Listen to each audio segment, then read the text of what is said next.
We're live.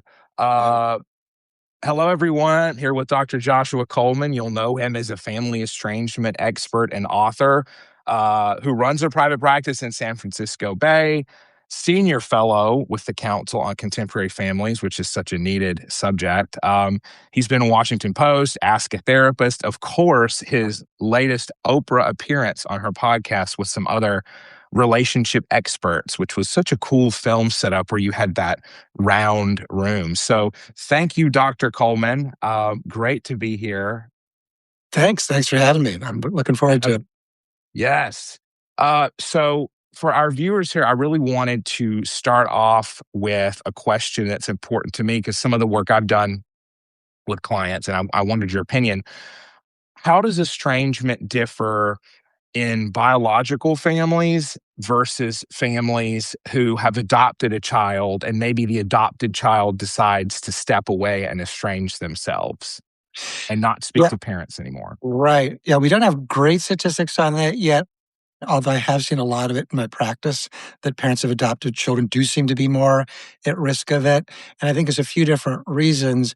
One is if there was an attachment disruption, which there often is with adoption, particularly if it's a later in life adoption, it's not adopted from birth. But even then, there may still be an attachment disruption that may weaken that child's attachment to the parents. I found that if there's cultural differences, if it's say, white parents who adopt a Chinese or a Vietnamese kid or that kind of thing. Later in life, particularly when the kid gets into college, becomes more identified with their culture. There may be more anger about that. They may identify their parents more as kind of colonialist or, that you stole me from my culture. And that can be part of it.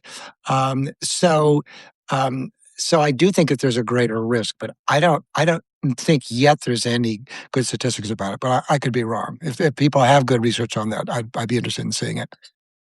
Yeah, that would be an interesting subject. I think the data is still out. I do know that I think there's a lot of um, reactive attachment disorder that can happen when there's like early preverbal trauma with kids and then they're adopted and the parents don't know what happened in the orphanage, right? And we know that early Right. attachment window is so important. And sometimes you just don't know what's happening.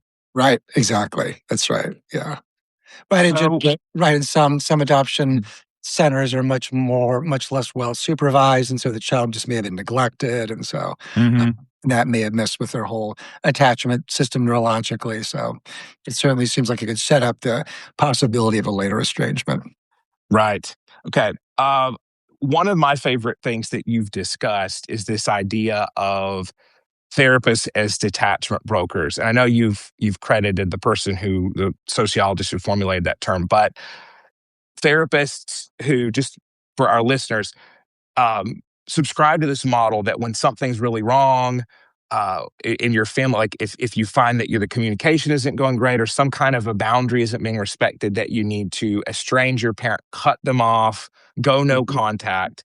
And when one of your recent articles, you discussed the fact that therapy is not value neutral. A therapist is going to have values and guiding virtues, Right. and they're going to communicate those. They're going to influence, maybe without explicitly instructing. And so I was just curious, given your work in just tactfully laying this out, if fellow therapists have seemed open to that idea that they're causing harm, like what your communications have been like with therapists, if they're really getting that, if they're taking a look and noticing that they're shifting, that they're implicitly communicating that idea of just cut off as not a last resort, but a, let's say, sooner resort.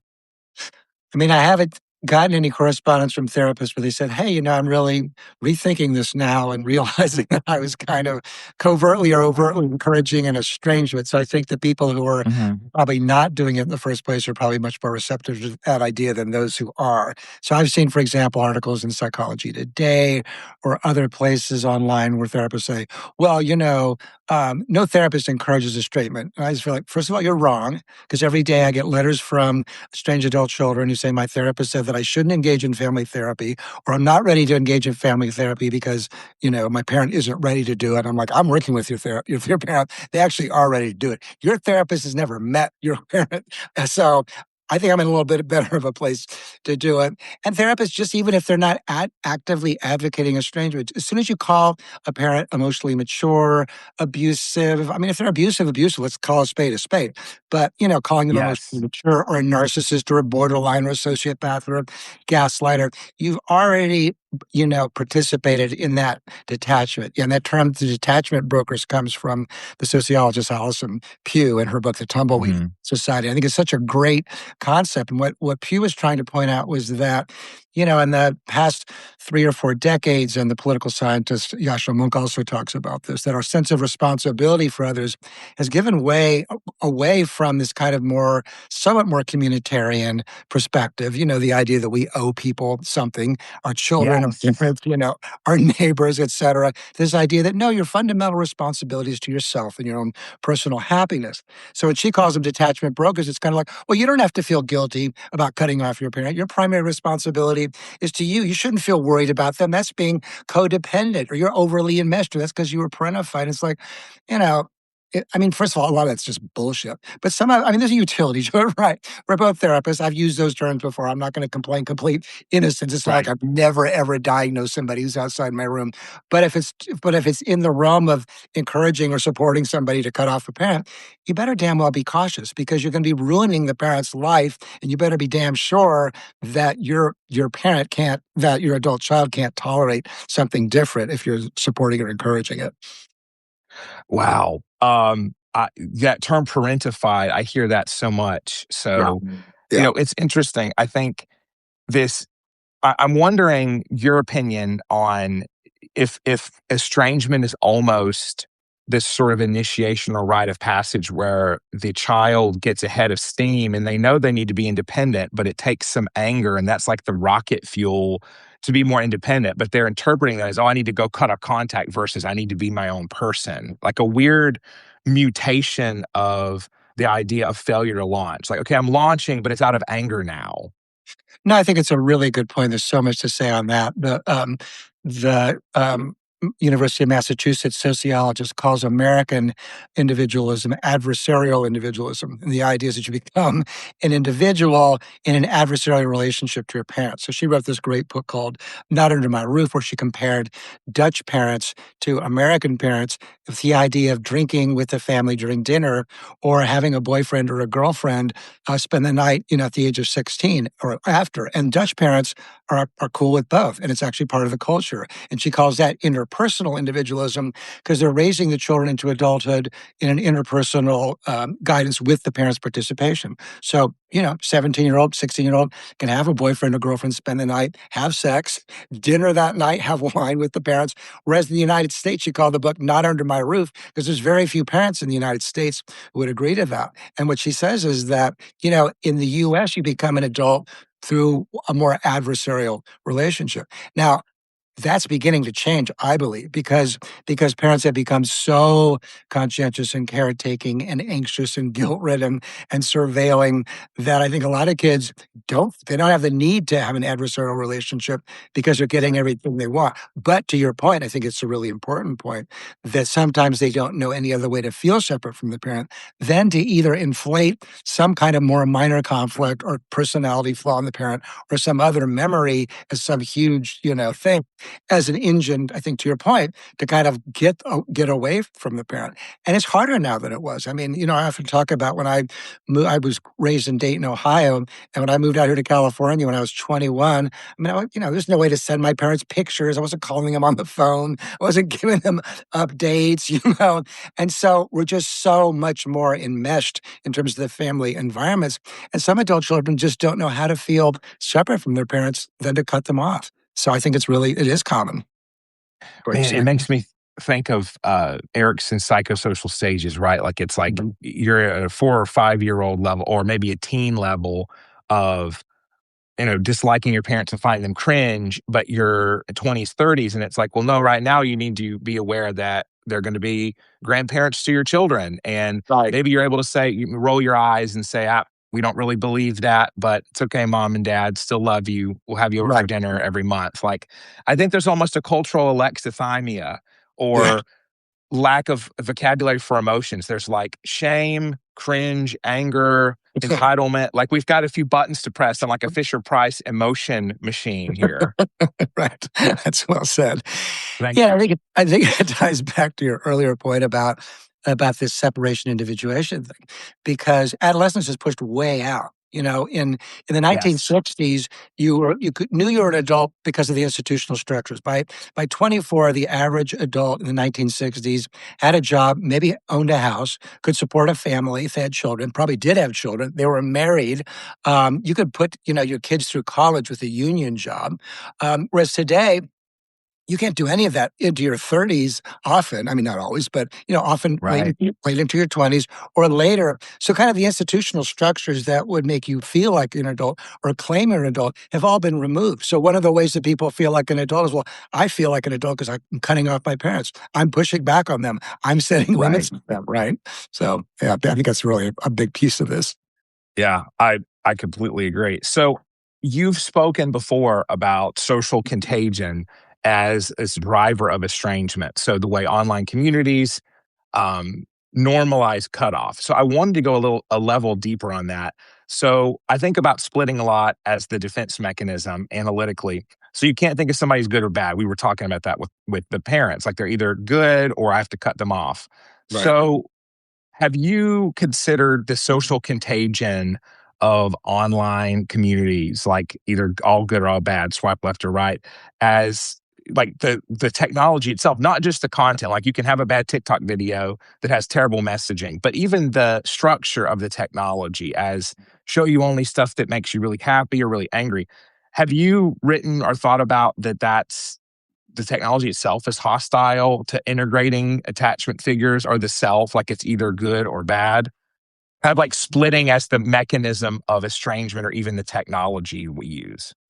Yeah, I haven't thought about it in just that way, and I like that notion that sort of the algorithmic reality that's created through social Mhm. media does create these sort of silos of information, which really just amplify the worst and doesn't really populate the person's Right. ideas with other contrary ideas. So, for example, if you go on an estranged adult child site, I had somebody who reached out to me recently and said, I went onto one of those sites or Reddit site and I tried to push back on it. On some of the narratives, and Yeah. people are like, you're wrong. You've been gaslit. You don't belong here. Yeah. I mean, it's very cultish, and so It I is. do think that's really a problem, and it's certainly true in the political realm. And we know from research, say with the Pew Research Center, that shows that today political differences are the biggest value signifier over any other way that we sort of ascribe causality to other persons or their attributes, et cetera. So, if my kid is, if I'm a Democrat, my kid's going to marry a Republican today, I'd be like, oh, hell no, right? But 20 years ago, you'd be like, well, as long as they love each other, that's the most important thing. Right. Similarly, if somebody, if you're in one party and you hear somebody else is in the other party, there's, this negative halo effect where you're going to ascribe all kinds of Mhm. qualities of that person that they may or may not have just because they're in that party. So there's this huge splitting that's going on in the political realm, which I think, to your point, is part of Mhm. kind of the mechanism of the algorithms. Yeah. On that topic with of online communities, are you aware of any or have you seen good come out of those, like genuine support, or is it typically just this expulsion of nuance, hatred of nuance, true believer effect?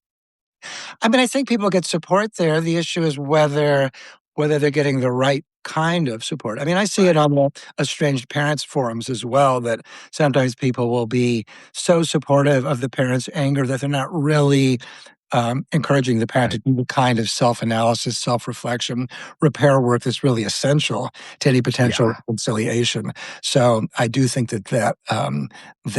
people can feel better, but feeling better, as we know as therapists, that isn't necessarily the right pathway to getting better. William James had this saying that opposition is the truest form of friendship. And I think that's true for us therapists as well. The best therapy I ever had, I've through the years where I had it, where therapists would be like, no, this is part of your larger pattern. You need to like change this. This is, you're causing your own problems. Or, like early in my marriage, we had issues. I mean, we've been married now 35 years and we have a great marriage, but early on, we didn't have such a great marriage. My friends who would just say, oh, that's your wife's fault, blah, blah, blah. I mean, I'd feel better walking away, but I wasn't changing in a way that was Right. going to save my marriage. Whereas therapists were like, no, well, what you're doing is actually causing your wife to behave in the way that you're saying you don't want. So are you going to change or not? So I don't think there's enough of that kind of therapy, and enough of that kind. Certainly the silos of social media do not provide that kind of confrontation, right? Yeah. Oh, that's very rich. I mean, so I beat this drum a lot, but I think every profession is having to find a way to get more professionals out there to meet the need. Because even with as many therapists as there are now, the Mhm. tide of need is still overcoming the supply. And so Yeah. I wonder just how much the formation of the professional needs to be bolstered and buttressed more because, 2-year degrees, I have a 2-year master's, and then I did postgraduate research and work on my own because I Mhm. love traumatology and EMDR. But when you say this, it makes me think, well, a lot of therapists don't want to upset their clients, and a lot of Right. them could use more practice and training and maybe even analytic training, which God knows that's not Sure. really in grad schools. You get a grab bag of techniques and listening skills. Right. And what you don't really get is this formation of here's how you build a rapport and here's how you say, I mean, you do learn confrontation, but that takes so much practice to say, listen,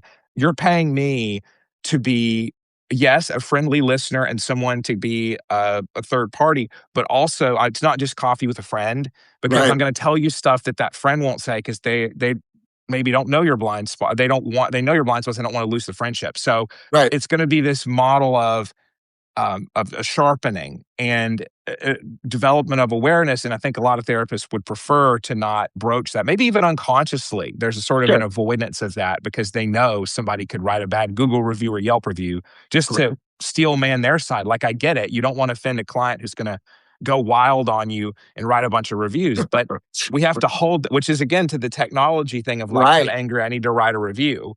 So Yep. much there about the professionals needing to model that personality development, as you said, is through confronting blind spots and stuff that's not fun to do. It's not. And it's a real art. I mean, I feel like it took me a long time as a clinician to get good at it because it's really, we want to, for facing somebody with a hard truth about themselves that they're not seeing, they are much more at risk to feel rejected or hurt or misunderstood. So learning how to do it, my consultant in my practice for some 20 years was like a master at it. Just kind of, it's like the velvet glove of confrontation. There's a way to say things.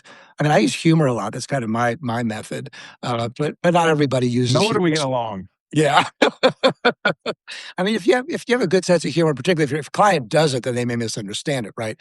But in That's the general, truth.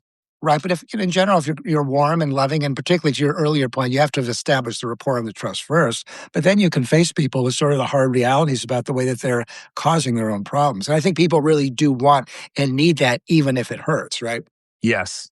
Yeah. Yes, 100%. I think humor, I think taking out the sting through saying it in a way that shows your care. Like I've had people ask me, "How do Right. you communicate something, unsavory?" It's like you're going to say it in a way that you're communicating. Here's why I'm thinking this, and why I care about you. Like interventions for Right. addiction. Exactly. Um, okay, speaking of splitting and of difficult people, I'm just going to say it. Uh, what has been your experience with parents handling and communicating with children who have personality disorders? I know Uh, that's a hard mode question, but when huh? somebody with Yeah. a personality disorder estranges their parent and then just starts to spew the therapeutic quasi religion of estrangement dialogue, wondering your Right. experience with that and your pointers. Yeah, sure. It's not uncommon. I mean, there's a lot in the media about, troubled parents getting estranged because the adult child who's presumably psychologically healthy or, doesn't deserve it. But it's not very much about parents who are estranged, who are healthy psychologically and they have troubled adult children. And you can, despite popular beliefs, be great parents and your kids still may, for genetic reasons or other life circumstances, develop a mental illness. So it is true if your kid has a personality disorder, if they are borderline or sociopathic or narcissistic, or they're the dark triad of narcissism, psychopathy, and Machiavellianism, it's going to be right. It's going to be really hard. And if they're married to Yeah. someone who has that, all those things are going to make it really hard. So, in general, what I tell parents is it's a matter of love and limits. It's love because it's not your kid's fault. That they have these issues, but it's limits because those people who have that psychology can be really abusive and manipulative. So parents have to be able to set limits. But sometimes those adult children need to blame the parents because of how much shame they feel about how bad their life is. And I usually don't. Bingo. Yeah, I usually don't encourage parents to defend themselves or explain it away or push back or even confront their adult child. I usually encourage them to try to find some kernel of truth. So if it may come out like this, well, if you had been different, I wouldn't have all these struggles in my relationships. And the parent wants to say, well, actually, you have these problems in relationships because this provocative behavior you constantly engage in, not because of what I did. But that's not going to make, A, it's not going to make the child feel better, and B, in terms of their relationship with you. But it's also not going to make them just be able to disavow some of the shame that they feel, which isn't going to help them or anybody. So what I tell parents to say is something like, well, maybe you're right. Maybe if we had done more of X, Y, or Z, maybe if we hadn't sent you to wilderness camp, even though you were suicidal, or a residential treatment or a rehab, even though you were a serious addict, you would have been fine now. Perhaps that's true. And I could see why, if that were the case, you'd be upset. I could see why you would have wished that we had done it differently. So parents, sort of no matter what way it's presented, have to find a way to be in a kind of a path, position of empathy with their adult child. And I think this issue with mentally ill kids of helping that adult child kind of disavow some of the shame. Because the shame, even kids, I mean, just because you're borderline or maybe if you're narcissistic, but other personality disorders, you may still know that your life is really kind of a mess and you may not Yeah. want to take responsibility for that. So the parent taking some of the responsibility can be both therapeutic, but also can help towards a potential reconciliation. Yes. I mean, that's teaching people to think like a therapist, right? Right. Of, Exactly. Yeah. okay, find the kernel of truth, find the hurt, Yeah. speak to that versus the smoke screen. Because with Yeah. personality disorders, there's so much smoke screen of, here's the shame over here, but it's a shell game. Watch what I'm doing over here. I'm blustery, I'm angry, I'm better than you, but Right. really it's the shame down here Yeah. that's That's, talking. that's exactly right. Absolutely. So, one of your recent Substack articles, to shout that out, was really rich about trauma and the ways that parents experience estrangement. That really the spectrum, the rainbow of emotions there. So, when I think about ambiguous loss, which is so rampant in our culture, being ghosted, grief without closure, like there's no body with estrangement, right? Yeah. Or with Right. when people disappear. We hear about friendship ghosting and Yeah. disappearance a lot now as therapists because people will just estrange their friends, and it's heartbreaking. But Yeah. when when you frame estrangement as ambiguous loss, or when you speak about that as trauma, ambiguous loss, how does that impact your work? Like, what interventions do you suggest to parents, or how are you intervening on that body somatic level? I know there's a lot of questions in there. You can feel free to take what you want, but Sure. it seems like there's that grief component that's ambiguous that demands closure, even when that's not readily available. It's not readily available. And yeah, just for the listeners, ambiguous loss was a term developed by Pauline Boss, a psychologist, about Hmm. 20 years ago or something. I forget when she first published about it. I don't think she was thinking about estrangement at that time, although I have interviewed her and she said she does feel like it fits estrangement. Mm. An ambiguous loss is a loss that isn't yet sort of socially identified or constructed. So, like, if I were to get divorced tomorrow, or, if my parents are already passed, but the fact when they passed, or if I was diagnosed with cancer, or any of these things, there's a sort of a rich literature and resource list out there for how to get support for how people can address you, even whether they're tone deaf or not. But there's sort of a way to do it. It's a very well defined loss, right? Whereas an ambiguous loss is something that's not yet part of the larger culture, and estrangement's one of those things. So if you're an estranged parent, what I often hear from parents if they've read my book or seen something is like, "Oh my God, I thought I was the only one. I didn't even know there's a name for this." And I don't talk about it with anybody because I figure if I do, they're going to say, "Well, you must have done something pretty messed up. Adult children don't cut off their parents for no reason, so you must have done something, right?" So it's hard for them to get support around it. So it's indeed an enormous loss because parents who are going through it feel intense feelings of grief, shame, regret, sadness, worry, fear, anger, but there's sort of nowhere to put it. And it's not like the death of a child, not to minimize that in any way, because that would be a nightmare as well. But at least with the death of a child, they're not still rejecting you in life, right? Whereas if a parent Yeah. is cut off, it's a day-to-day rejection, and it's a day-to-day hope that maybe today's going to be the day that my kid reaches out. And that's why holidays and birthdays are so painful for parents, because it's like, well, are they going to call me this Christmas or Hanukkah or whatever? They're going to, reach out to me finally. Will this be the year they recognize my birthday or Father's Day or Mother's Day? So estranged parents are constantly living on the edge. And I found that the work of Marshall Linehan, the psychologist from the University of Washington, right, Yes. who developed DBT. DBT, who developed borderline dialectical behavior therapy, is really helpful with this population because one of her central concepts is radical acceptance. People sometimes write me and go, "That's Tara Brach." It's actually no, it was Marshall Linehan. She developed it and Tara Brach popularized it. Um, Yeah. but radical acceptance is an essential thing for if you're going through an estrangement, because one of Linehan's quotes that I love is, "The pathway out of hell is through misery. The more you fight your, the more you fight your misery, the more you stay in hell." And so that's sort of the key insight of radical acceptance, that pain plus struggle equals suffering. That the more that we can just kind of acknowledge the pain, face it for what it is, accept it. Accept it doesn't mean, "Oh, I'll never try to work on it or solve it." Accept it means there may be nothing else I can do.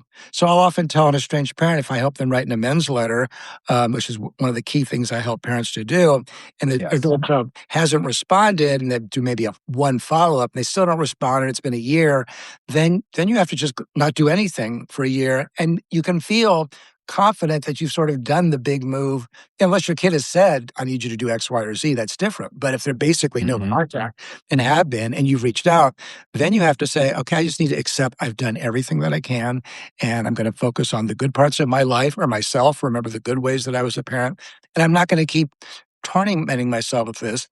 And a related concept, which I've heard somebody said comes from Lao Tzu, but somebody else said that it doesn't. But it's this idea that anxiety is living in the future, depression is living in the past, and joy and resilience comes from living in the present. So, I mean, it's a mindfulness Buddhistic concept, regardless, right?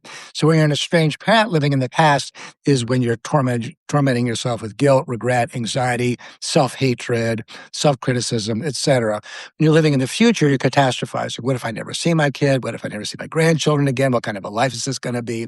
And joy and resilience from living in the future doesn't mean present. If you're living in the present, that doesn't mean that you're always just going to feel joyous and resilient. It's just that whatever painful experience you're having, if you're attending to it and letting it come and pass, you're going to be much better off than if you're constantly sort of unconsciously rebooting it with depression or anxiety, living in the past or living in the future. And we're all doing that all the time. I mean, our brains have evolved to be that way because it helped us survive during our evolution. But it's an evolutionary mismatch when it's something that we can't actually solve, right? It's like craving fats or something, if you know what I mean by that analogy. Yeah.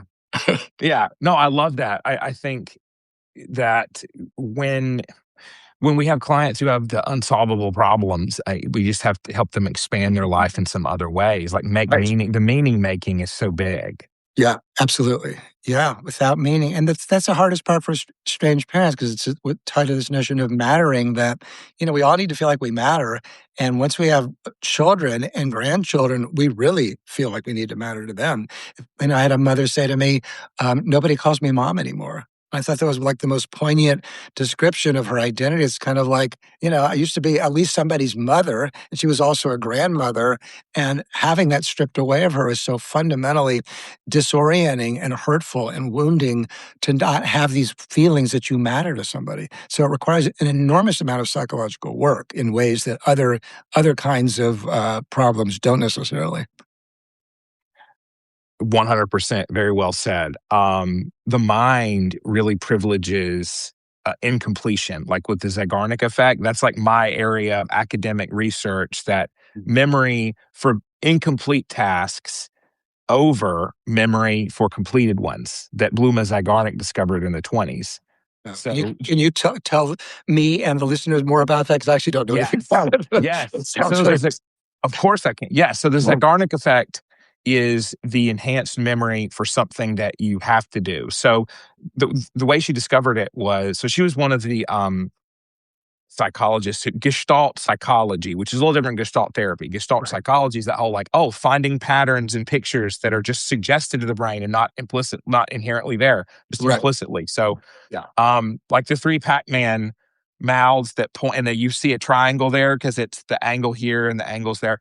So essentially, when she was at a restaurant, she noticed that wait staff could remember the orders that they hadn't fulfilled better than the ones that they had, because their brain, and so she studied it and discovered, like, she posited that it's this tension for completing and attending to mentally the task that hasn't been done yet versus Mhm. something that has. Interesting. And so traumatologists then, especially in the 80s, went on to research, like, okay, trauma is a form of Zeigarnik effect where you like interrupted from escaping, interrupted from closure. I know Peter Levine has talked about trauma being like too much, too quick, too fat, what all those different things of excess, like, and being trapped and unsafe together is what makes trauma. And so, okay, you're interrupted from escape and you encode that. You want, it's the repetition compulsion too. You can go Oh, Freudian.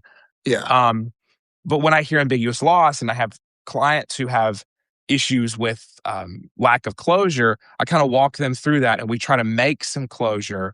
Mm. But it's so fascinating that when people, again, it's like a cliffhanger, right? In the Yeah, movie, like yeah, so much goes back to the idea yeah. of attention in the mind. Mhm. A drive for completion is a synonym for it. And I Mm. really enjoy looking at that. And Yeah. I just see that in your work with estrangement. Like there's a lack of completion there.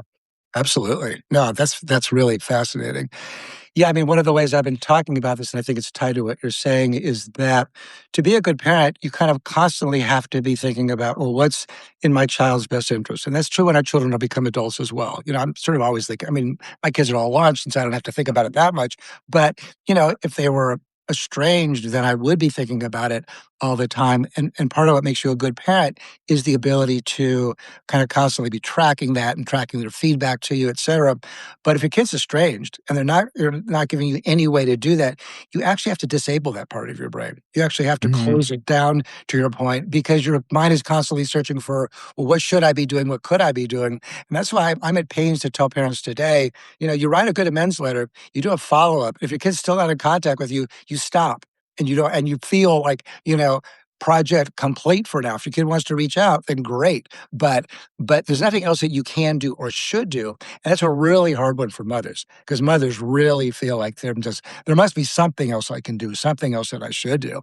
And it's kind of, Yes. I always feel kind of guilty as a therapist because I'll work with a parent. I'll sometimes reach out to the adult child, on the parent's behalf, see if they'll talk to me. I'll help the parents write an amends letter. But if they won't talk to me and they don't respond to the amends letter, then the parent will say, okay, well, what do we do next? I'm like, I'm sorry, but next we just wait. It's Mhm. kind of like you only have so much power to influence your adult child. Nothing compels an adult child to have a relationship with a parent today beyond that child's desire in our culture. So it really hampers the parent's ability to influence them beyond these kind of fairly small steps. But once they've Mhm. taken those steps, then it's time to kind of disable that part of your brain that's telling you, well, you have to do something. You're being a bad parent or a bad person not to. So, yeah. Yeah. I think that's where trait neuroticism comes into. Like some people are Yeah. better able to Okay. walk away and turn off that ruminative module almost. Yeah. Um, No, I think I'm that's preaching a to the choir here, I know. Well, no, but I think it's good for our listeners because not everybody knows that, about trait neuroticism. So it's probably good that we talk about it a little bit about the big five personality, factors, which are represented by the acronym OCEAN, openness. It's all on a continuum: openness to experience, conscientiousness, extroversion, agreeableness, and neuroticism. To your point. So I had somebody write me recently and said, "I wish you had a different word than neuroticism." I'm like, "Well, it's not. I'm not making it up. It's not, it's how it's defined, which to your point is more towards rumination, anxiety, guilt, preoccupation, negativity. And if you're born into the world in that way, you're probably going to see, you sort of see life through that lens. And it takes a lot of work to not see it through that lens. Yeah, I've seen that in my clients, and we've explored that. So while we've got that thread going of ambiguous loss, have you developed with your clients, or have they ever developed any, obviously HIPAA, we can't get too deep, I guess, on that, but any kind of formal rituals for that, the ambiguous grief, ambiguous loss of estrangement? I know the amends letter is spectacular. Have you noticed anything else that helps? Like, I know there's a classic burning a letter, or anything else that helps to put some of that to rest when they've done everything they can do. I mean, there's nothing like support. When I do my webinars, sometimes there'll be, particularly if they're free, there'll be as many as 800 people on the webinar. And so many people will write and say, it's just therapeutic to feel not alone with this. Part of it being an ambiguous loss is the kind of shame that it invites. And so feeling like, oh my God, I'm not the only one, or there's all these other people who they all look kind of normal to me. I must not be this monster that my child is maybe out to be. So community is probably the biggest antidote, being, around other people who have this issue, who understand you, who know what it feels like, and that kind of thing. I think that's hugely, probably the most important thing. And the value of an amends letter is not only strategic in the sense that it's, you're really trying as the parent to acknowledge what your child's complaints were about you and to try to build a bridge back towards a relationship. But it's also an exercise in radical acceptance, because what stays in the dark grows in the dark. And the more that we can't really face our flaws, the worse off we're going to be. And that's often why I cite the fourth step in AA. I have close family members who are in AA, and I've learned a lot through that. The fourth step is make a fearless and searching moral inventory of your own character flaws. We've all got them. And so an amends letter is really kind of like, here they are. I mean, wow. Like when I talked to my adult children, two of the three have talked about how I was impatient when I was raising them. And I was like, no, I wasn't impatient. I was just irritable. And they're like, no, you come across much more angry than you realize when at the time. I'm like, okay, I have to acknowledge that and respect that. Even if it wasn't how I experienced it, that's how they experienced it. But kind of facing it and acknowledging it and accepting it is also therapeutic. So I think that those letters can also be an exercise in kind of radical acceptance. Spectacular. Yes. So much development and growth that we have to continue throughout the lifespan. I think that can throw people off. Is like, what do you mean I have to keep growing? Depending on the parent's own attitude, right? Well, right, yeah.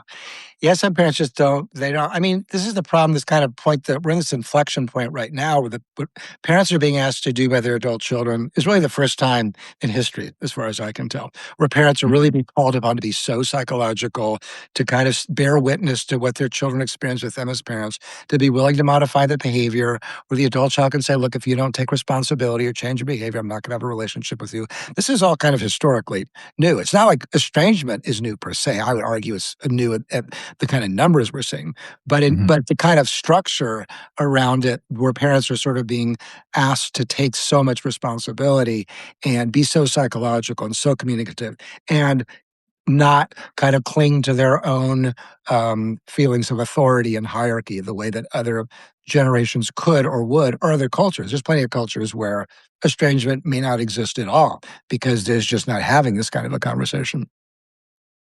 Right. Yeah. The psychological man concept from Foucault, or just the massive self-help culture that's filled the gap of faith and religion, right? Like, you have Yep. denominational differences, Yep. and yeah, you have one thing that fascinated me, is your um, discussion about life is being explained backwards. Now, you quoted a sociologist who said that, and that Yeah. parents' own um, failings like are considered like the failings are found because the child's not doing as well as they want to now. Like there's some circularity to the definitions here, and Yeah.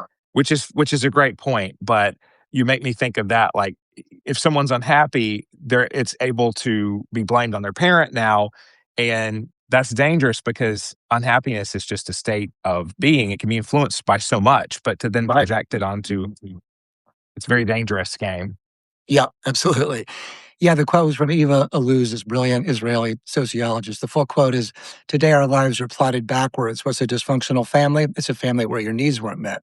How do you know your needs weren't met? By looking at your present condition." And I love that quote because I think it just summarizes this moment that we're in where adult children are being kind of invited to assume that the major problems that they have in adulthood stem from dysfunctional parenting. And, you're a traumatologist, and certainly in some cases they do, right? I mean, people, are in some homes raised by truly traumatizing parents where there's molestation or there's rampant alcoholism or there's physical abuse or there's neglect or there's horrible emotional abuse. So I'm not here to say nobody is abused or that there's not a long tail of trauma that can follow somebody through somebody's life. The problem is that we're now influenced by this sort of culture of the body keeps the score, this idea that every trauma is sort of a permanent part of your psyche and it shapes your cognitive and social development, so that the person that you are today is a result of all the tattoos, all the ways the trauma has been kind of tattooed on your psyches. And I think it's flawed in so many ways. And the other problem with it is that if you look at Gen Z, those born between 1995 and 2012, that generation has more anxiety, depression, suicidal ideation, and suicide attempts than any other generation. And is it because parents have suddenly become more traumatizing in that generation? No. Parents who've been parenting during that period of time are the most psychological, sophisticated, wealthiest, intensive, spent more time with their kids than any other generation. So it's not because those parents were shitty parents that so many of these kids have these issues. It's a cohort effect, according to people like Jean Twenge or Jonathan Yeah. Haidt, right? But Yes. a lot of these kids are going to end up with so-called trauma-informed therapists who are just going to assume, oh, you have significant depression, you have significant anxiety. Let's look back on your childhood. I mean, I'll always look back on somebody's childhood. There's a lot of validity and power to it. But if you're only looking back on somebody's childhood, that's a problem. And that's why certain books, I won't name any names, I don't want to malign any of my fellow authors, but those who say, do you have these kind of symptoms? That means you have this kind of a parent. And it's like, oh, that is such a bunch of bullshit. If you have this, it's like what we're talking about with the big five. You could be neurotic with like the best parents ever, or you could develop a bipolar disorder or schizophrenia or major depressive illness or anxiety disorder, even in the context of great parenting. So this idea that if you have these issues, your parent caused it is just, it's not only wrong, it's immoral, because once you diagnose a parent that way, then you've just greenlit them towards cutting off that parent, because now it's become a virtuous act. I'm talking back against my traumatizers, or I'll sometimes see correspondence from a strange adult child will say, well, I'm cutting you off and I'm cutting off access to your grandchildren, even though you were a good grandparent, because the trauma stops with me. I'm like, no, the trauma's not stopping with you. The trauma's continuing with you because you're traumatizing your parent. So you can say what you're saying to do to protect yourself, but don't act like what you're doing isn't trauma, is actually stopping the cycle of trauma, is continuing the cycle of trauma. Mm, very rich. I mean, this is the right conversation because as a traumatologist, as a therapist specializing in trauma, I'm Yeah. going to shake it up a little bit and say, Yeah. Please do. no matter what, the way out is through. And so, methodologies like prolonged exposure therapy, eye movement desensitization, reprocessing, whatever, cognitive processing therapy, wherever you want to go, whatever acronyms you want to throw out, Yeah. even with severe trauma, the pathway is to say, this happened, it's bad, where I'm safe now. So Right. with Gen Yeah. Z, part of the problem, and I hope it doesn't continue with Gen Alpha, who are, it's just a cohort beneath that for our Right. listeners. Yeah. They restarted the alphabet. So yeah, I guess you have to. There's nowhere else to go. Yeah. So there's a problem with lack of life experience. And we've seen now in real time the idea of overprotectiveness causing the reverse of the desired effect. So Yeah. lack of dating, lack of physical intimacy, lack of communication skills. human beings aren't human beings are born with instincts and with capacities and temperament, but they certainly aren't born with competencies. And so, Right, so right. much of the anxiety and depression occurring, I would say, that's being labeled trauma is I haven't done something, I'm afraid of doing it. And so Yeah, instead of doing it, and even if it sucks, I took a step and I'm proud of it. The replacement is the psychological framing of I'll move forward when it feels perfect. And yeah. that's a timeless, pernicious myth that I have to feel perfect before I practice. Right, yeah. Can you speak for my audience to my audience about because what you just said is so important because so many parents are being estranged today because their therapists aren't telling them to do what you just said, which is kind of like, okay, Mhm, let's say your parents did traumatize you, let's label it, let's expose you to that, and then mhm. let's move on. I think so many adult children are being told, well, if your parent, being around your parent triggers you, then you're not safe around them, and you just shouldn't. You should estrange yourself from them. So, can you sort of speak to my audience and say more about sort of as a traumatologist, sort of what that looks like? You understand what I'm asking? Yeah, so what it looks like, what Like in the go office, like yeah. yeah, pivoting through triggers, working through triggers. Yeah, yeah, just a little bit, yeah. Absolutely. So when people come to me for generalized anxiety disorder, which is just what most people call anxiety, or panic disorder, which is panic attacks, or they come to me for things like trauma or phobia. It's like a phobia, like arachnophobia, right? It's a Yeah, very common one, claustrophobia, fear of closed spaces. The way out is to create a hierarchy of that, like what's the most upsetting element of that, like, okay, facing a tarantula, and the least upsetting, like looking at a picture of it, and to desensitize that. So to take some time, face that fear, look at a picture of a spider, um, and to watch a movie of one, and do some bilateral stimulation with EMDR, like the eye movement back and forth. Um, and to pivot into that. And so when we hear the word triggers as therapists, what that means is a trigger of a memory of typically that's what I mean, that's like the formal definition of yeah, a memory of what happened. So if it's PTSD from war exposure, you hear a car backfire, you hear firework, you think it's an IUD, you think it's excuse me, an IED, you think it's a yeah, because it better get depends on that the one. straight. That's such a common thing. People confuse those and then it gets me confused. So I know, I um understand. you hear an explosion and you think it that triggers you to feel like you're there, right? So that's like a real PTSD thing. Now, the Right, word trigger has kind of evolved to mean makes me uncomfortable. So right. we have to look at what is the intent of the other person. Can we know it? Like if you're around a parent and they're constantly making snide comments about your weight or they're Mhm, actively making you uncomfortable, that's one thing. And that requires boundaries. It requires DBT skills. We talked about that a bit. That requires interpersonal DBT skills. But if you're just remembering, if you're feeling uneasy around your parent and kind of thinking on times where it didn't go well, you do have to be around and create new memories enough to crowd out those triggers, right? right. That's Yep, the way through. Like public yeah, speaking. If you're afraid of doing a group project in college, the answer isn't to get out of it with a letter. It's to right. say, I'm going to do it. And even if it goes badly, I'll have more. I can do it again. And I develop this competency. So is that Right. kind of what you were asking?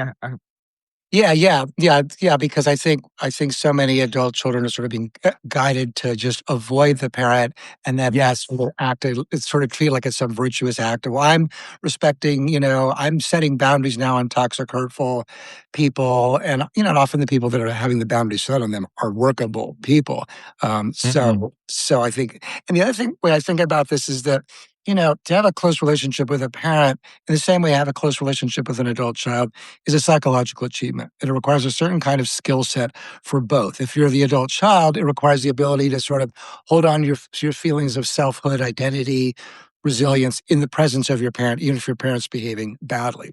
If you're the parent, the task is to be able to tolerate your children's complaints about you or requests for different behavior and not be completely undone by it. Both things require a whole subset of psychological skills to be able to do that.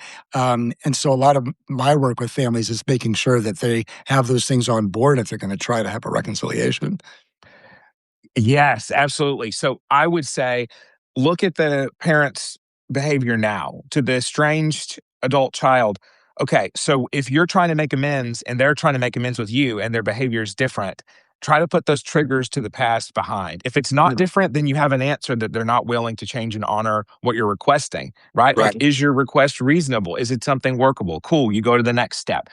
Can you meet and can you create new memories. Because in one of your recent articles, you said like people don't understand enough about memory science, or and you link to an article Right. about false memories. I mean, we're constantly recreating our memories. So, Right. oh, this is a good point for your audience. So, Right. with trauma triggers, imagine a snowball going down the hill and it starts small, and then you rehearse it as more upsetting and more upsetting, and then you develop fear of the memory, fear of the memory, and you just Mhm. enhance that memory with more and more terror.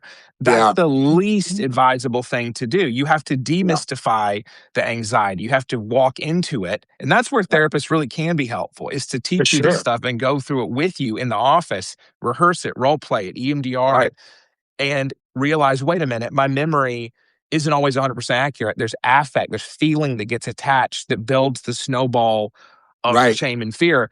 And you Yeah. have to walk away from that and like, well, why should I even do that with my parent? Because Right. that's the future grandparent of your child. That's a social connection. That's someone that is part of your story. Right. Absolutely. And there's also sort of just the moral issue. These are the people who gave you life, and they deserved for you to spend some time on them. I think there's an obligation that both generations have to the other.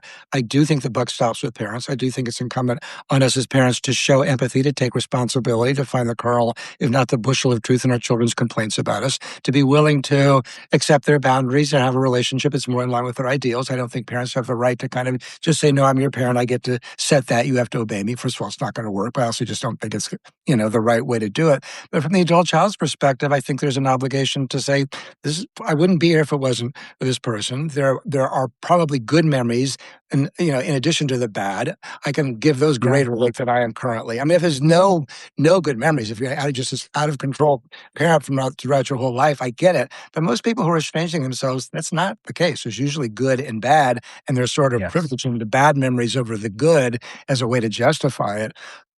So my ask of adult children is to sort of also give them time to learn this new language. You are asking them to do Mhm. something that other generations didn't have to do, and it's a tough skill set to develop. It's not something you can just sort of like snap into, and all of a sudden you can communicate like a therapist, which is kind of what's being asked of them, and also to give them time to do it. If you're going to approach the parent with your complaints, don't come in saying, "Oh, it's because you're emotionally immature, or you're a narcissist, or you're a borderline, or whatever." You know, Yeah. Name calling. exactly. Don't do No. that. It's just you're not going to get what you want from them. They're just going to be defensive, and you're going to feel like that's proof positive that you can't trust them. So make it easy for them to give you more of what you want. It's kind of one of my many wishes. You've made me think of a good metaphor for it. I think of it's like speaking a different language. So Gen Z, so millennials, Gen Z, Gen Alpha, like they can be phone savvy in certain way. They can be whatever new tech there is. The youngest people who stay on it the most understand it. And when you learn a language young, you are much more fluent in it. No. So when these younger generations learn the psychological language, the psychobabble, Yeah. and they expect a parent to come alongside and start talking about identity and selfhood and following your Right. heart and all of Right. this stuff immediately to get it, it's like, well, wait a minute. They're going to have to Duolingo a little bit of this. They're going to have to catch up That's on right. the language process Exactly. here. Like, come on, give them a break. Because Yeah. bilingual. I can understand like the Southern Right. kind of boomer side of things. I can understand the newfangled stuff. Like, I got to mediate between it a little bit here. And you have to Right. have that empathy. There's that Right. word, whatever you want to call it. Just that mentalization. I think that's been lacking too. Like tech makes us the measure of everything because it wants to sell us stuff. But Right. that capacity to mentalize, to say, what is the other person probably thinking, given what I know Right. about them? Yeah. So important. And that things take time. I mean, I think it's the other problem with this moment is that we're sort of so used to instant delivery and instant gratification, and the idea that this relationship may take, time to work things through, or my parent may need more time to kind of learn how to talk to me in the language that where I make sense of the world. So, um, yeah, I think it's a hugely important thing. I want to ask you a question as a traumatologist. So, to me, I'm very critical of the whole recovered memories thing for a variety of reasons. Is there any science from what you've learned as in your trauma research to sort of support that, or how do you think about that? Great question. Yeah, recovered memories. I'll put it this way. So there is some truth to suppressed memories. I don't know Sure. hypnosis. I don't know hypnotic work, so I'm not going to defend that. But when clients repress memories or don't think about certain elements, certain details of a trauma, and then we are reprocessing it, and they've got that distraction of the eye movement or the tapping or the hand buzzers that we use in EMDR sometimes. Um, Sometimes they're able to play the memory out longer. Like the VHS tape was a clip they were running, but then it extends. And so part of it is that I'll sidestep the question and say, the affective part, this is what we teach because I help to teach EMDR as well, that whether the memory is 100% true or not, the feeling attached to it is, so we want to desensitize Right. that. Like, we Yeah. don't want to take that fully as the gospel truth. I do believe that memories, elements of memories can be recovered. Do I believe that everything somebody thinks or remembers is accurate? No, because I remember learning about Elizabeth Loftus and false memories and suggestibility. So I Yeah. want my clients to understand, yes, some stuff you remember can be true, and it could be stuff you were blocking out and repressing just because it's painful to think about. But everything isn't. And like, you can't take, I'm not someone who's going to say, oh, if you dream about something, that means that happened. You could get so far into the territory of ethereal and non memory science. So Right. I'll say the answer is really, it depends. Uh-huh. Yeah. I mean, the reason I feel critical of the whole recovered memories thing is that it sort of seems, I mean, the idea that once you have a traumatic event and it gets repressed, that comes from Freud's civilization, its discontents. Um, and to me, Yes. I mean, there is all the science around memory, and it's, it isn't recorded like a videotape. It's kind of as you put it. The more every time you go to look at it, it gets embellished Yeah. or modified. But That's to me, right. just from an evolutionary perspective, it doesn't really make sense to me that you would repress a dangerous event, because part of the reason we have PTSD is a way to keep ourselves hyper vigilant to these traumatic, events happening again. And so it doesn't make sense that we would push that out of memory if we're actually pushing out of memory something that would really help us to survive. So, but I do believe that people can suppress painful memories. So I agree with that. Right. Right? Yeah. So this is an interesting point, and you'll totally ride with me on this. So, from an evolutionary perspective, you notice that kids who experience severe trauma dissociate it and they still love the parent. Mhm. They adapt, they attribute the pain to themselves or to something else, or they dissociate and go somewhere else mentally because they Right. have to maintain the Yeah. attachment to the parent or they'll die in the wilderness. And so I think Right. a lot of the times where we see dissociation of memories and basically putting them aside and repressing them is in abuse that happened early in childhood, where the child had to push that away in order to keep attachment to that parent and survive from that evolutionary perspective. So we could map out something with this. This is a cool conversation. No, no, I don't know if you know Fairbairn. He was, I think, a British object relations theorist, but he has this great. Oh, Do you know him? yes. Yeah, he has this Yeah, great way quote. back I read some of his stuff. Yes, yes. He has this great quote. He says, "From a child's vantage point, they'd rather be a sinner in a world ruled by God than a saint in a world ruled by the devil." So whenever I thought about, well, is there any way it could be repressed? It's through exactly what you're saying. That in order to maintain the relationship, the adult child, no, not the adult child, the young child has to kind of idealize the parent. They have to see themselves as a sinner in a world ruled by God. Otherwise, the world just feels way too dangerous and chaotic. So if I say, "Oh, Yeah. it's my fault that daddy beats me," or screams at mommy or whatever, it's not that daddy's out of control. He's a terrible person. He's going to do it again. I just need to figure out how to be better. That gives that child a way to kind of a mechanism of sort of feeling like they're controlling their outcome. So to me, that could certainly cause something to be sort of reorganized in the brain. Whether it would actually be repressed, I'm still not convinced. But I do think that that's kind of the important mechanism. Right. No, I'm with you. I mean, the predictive processing model of cognition that Carl Friston has posited, that gets way into the weeds of basically the brain is computer, but like everything is inference. So we're constantly looking to see that things match with what we're predicting. Right. So like when kids adapt to an unpredictable father figure and are just like, oh, that's how, and they're looking to attribute, like I'm attributing, okay, it was my fault. So then I have some predictability there, right? Yep. Like I can infer if I do something, it matters. So much stuff is downstream of that. And that's where traumatology comes in of, yeah, okay, so now you're 21 years old, right? Mhm. And you're outside of that environment and you have to get some papers in, you have to graduate college. Like, and now what? The and now what question Uh-huh. It cuts through so much, so many models, so much of, okay, so let's say all that's true, like what you said with the parent, like with someone with personality disorder. Okay, let's say all of what you said about your parent is true. Okay, it's Yeah. not my business to debate you and get into the Right. methods of that. But to hear you and say what's helpful. So what's helpful is to desensitize and move forward. That's going to be the road for anything. And even different therapies like DBT is all about. It doesn't sound like there's much more desensitizing than going through misery to go to hell, right? Like that is a desensitization That is a process. path through desensitization, yep. So I just want everyone out there in psychology mind land and our listeners to know like we have passed out. We know desensitization works. We know so much growth and development tips and tricks, and they don't involve being someone who gets captured by ideology, and influencers to continue to bean count on what your parent did to you because you're actually not going to come out of that with anything anyway. Right, exactly. You're just practicing avoidance rather than engagement.